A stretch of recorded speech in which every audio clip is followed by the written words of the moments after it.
fender clamped to the body, aligning as many of the holes as possible. All of my holes line up from front to rear with small variations in the centering. And Metalcloak instructs that instead of drilling these holes out, you actually grind them out to match the circle that's in the tube fender itself, because you're going to use this to go through the body here and here with the braces provided to go in between both pieces of sheet metal.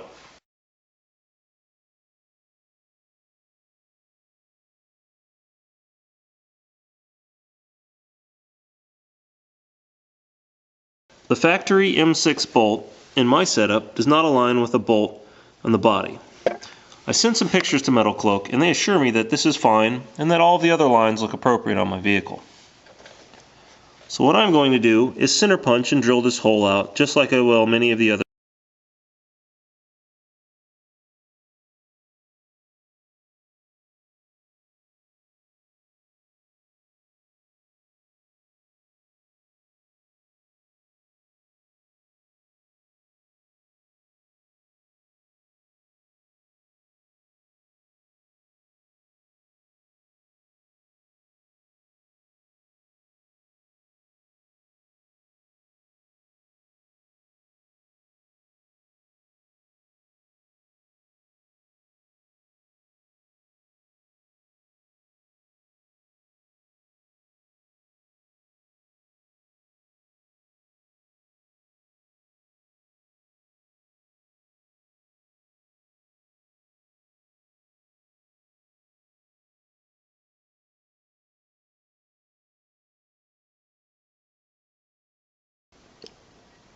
Now that you completed drilling all of the 7/16" holes, you're going to take the metal fender standoffs provided by Metalcloak and insert them between the two panels as shown.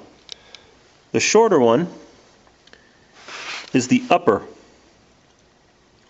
Now I had to put a clamp on here to hold it in place, but we're going to use these fender standoffs as drill guides to prevent the metal from pulling in and warping the outer panel as we drill the 7/16" hole through the inside.